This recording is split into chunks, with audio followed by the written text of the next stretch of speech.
Close your eyes. Now let's just pay attention to the senses and don't try to put them all together, which is that's the wonderful patterning that human beings are so good at. It. We're better at reading patterns, at making patterns and reading patterns than any other animal. That's why we're in charge. So, but let's not use the patterns for just a moment. The only thing we want to notice right now, and there's not a we that's noticing it, it's just happening, is how do you know that you are right now? How do you know that you exist? You can't say you can, well, you can just look around because our eyes are closed. You can't do that. So you can say, well, I can hear. Well, who's the I? We haven't gotten to an I yet. What I want you to do is, instead of all that, I just want you to notice that there are sensations. There are sensations here that are building a story. That there's a body in a chair with its hands on the arms, and that there are sensations in the fingers of the hand of the person in the chair, and on and on. That's all story. You cannot find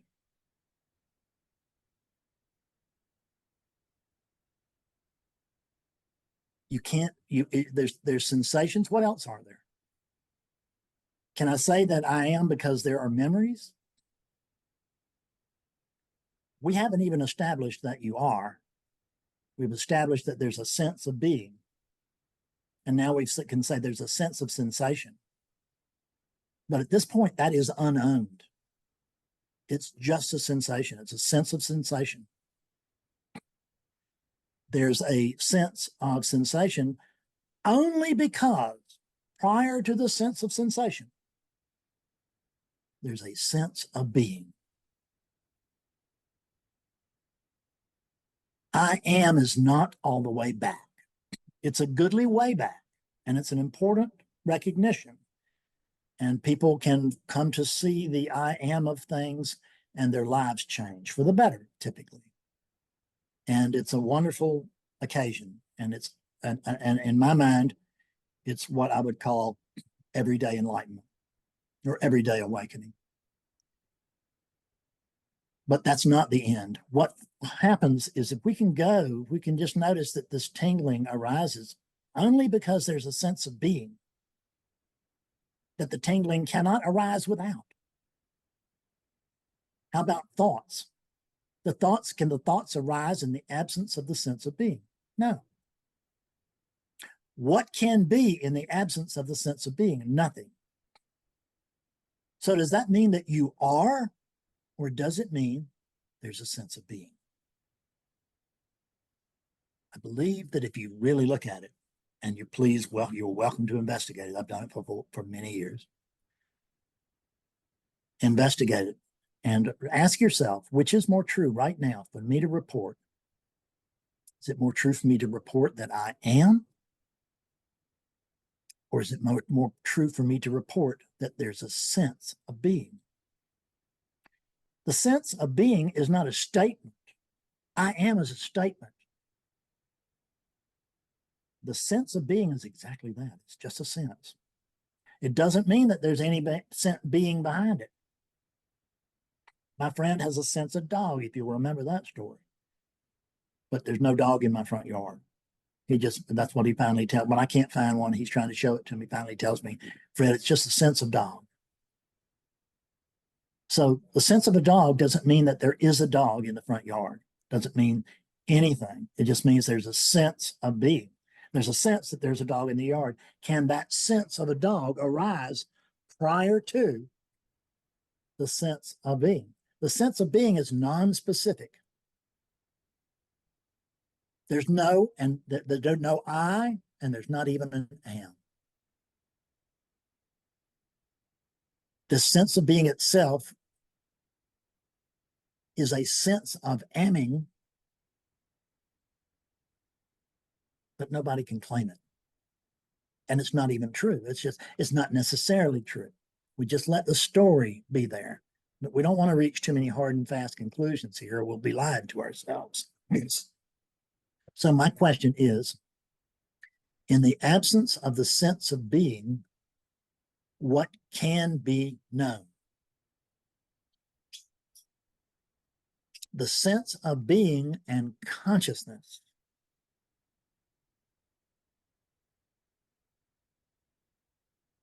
are essentially the same. Prior to the entry of a body, the sense of being is always explored through an agent. It's always experienced through an agent. My dogs have a sense of being, but they don't have a sense of I'm being Willie. It's just they know. He knows which end the food goes in because there's a sense of fore and aft. There's a sense of a lot of things, but there can't be a sense of anything if there's not first the sense of being. The sense of being is not as far back as we can go, or it's not as far back as could be gone by something, but as far back as we can actually get and report on. But if you will stick with the sense of being, and if you want clarity, I've said this for years, nobody pays much attention, or very few.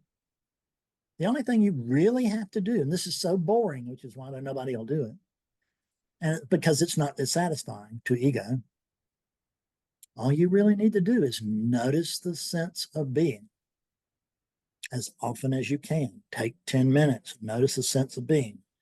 Take 2 breaths, notice the sense of being. Take a walk, notice the sense of being. A bus ride, notice the sense of being. Sit down in a chair, notice the sense of being. Notice the sense of existence here. There's a sense that I feel like I'm on a walk, whatever that is.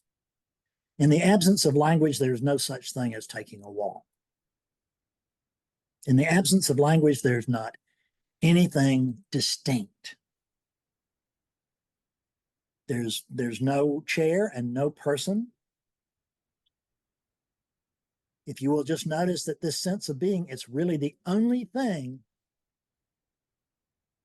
that actually can be known, but we can't find a knower to it. That's the difference. When I say I am, that's a statement. It's a statement of an I, and I'm amming. It's a subject and a verb, or a subject and a verb, or a noun, depending on how you look at it. But with this, just noticing the sense of being, everything is out the window. There's just this sense of being. We would very much love to understand this sense of being, but you can't, because the sense of being is as far as consciousness goes. What happens prior to consciousness is none of consciousness's business, but consciousness cannot believe that. So it is always pushing to figure this out. What's really there? How does this really work? I mean, do you need to know? I'm just going to suggest that if you needed to know how all of this worked, you'd know. But it's impossible to know. You know, what is that? There's 165 pounds of flesh over here. 3 pounds of that is brain. And a part of that is relegated to the senses. And this is what I think I know. I think I know everything in the universe about. I'm a very self-satisfied astrophysicist or something. And I know it all. No. Mm-mm. What you know is that there's a sense of being. Everything else is story. Life is a story. Notice that there's no life prior to the sense of being. The sense of being is life itself.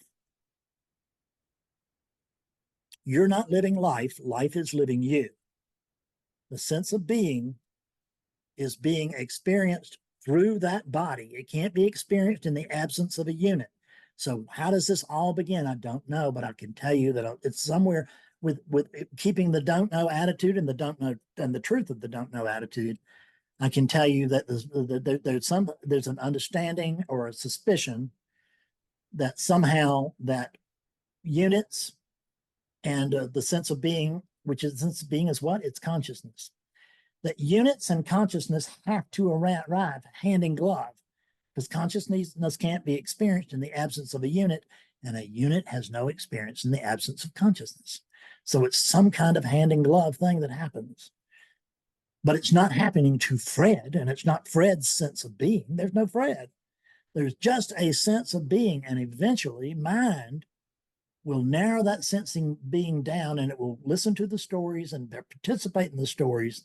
And now mind, which is consciousness, is teaching consciousness, just like your parents in the form of consciousness told you this is how consciousness works. This is how the world works.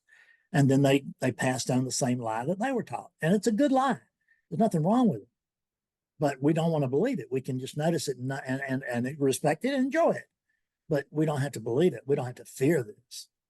You are the unborn. This body and sense of being, all that is story. You are the unborn. What does the unborn know? Speaking now as the unborn, I can somehow say, even though I am the unborn, there is dreaming. I can't say it's my dreaming, but there is dreaming. That's what I can state. There's dreaming, because there's the dream in which all of these stories occur, and all of these, and we build the whole world on the framework and the foundation of the sense of being. That's the only thing. If you will notice, what is the one thing that we dread about death? We're going to lose the sense of being. That's your most valuable asset. It's really your only asset. The rest of these assets that we were talking about, like pictures and stuff, paintings and stuff like that, all the objects, they're coming and going. They have no real value in the end. It's a nice story. Enjoy the story. Enrich the story. Buy a car in the story. Buy clothes in the story. Whatever it is. Whatever happens is not your doing. Everything's happening exactly as it must. There's no such thing as should.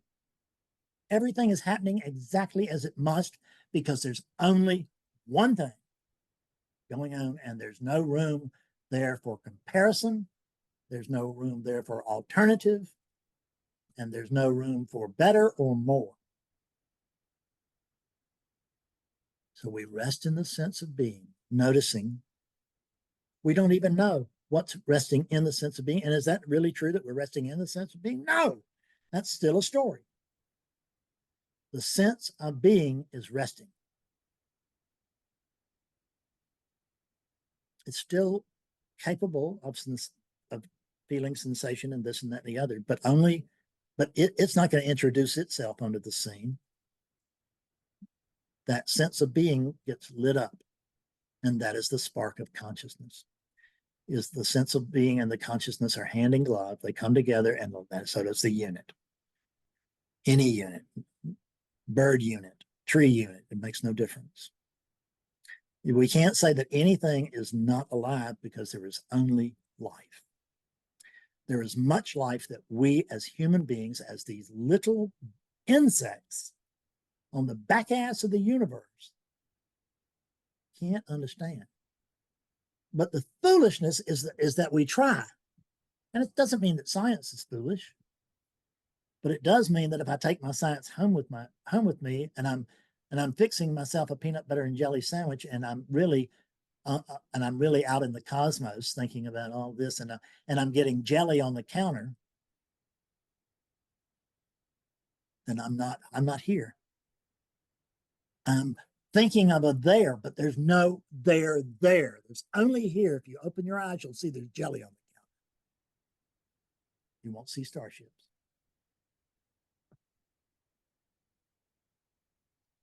The words have run out, and it's exactly 2:30.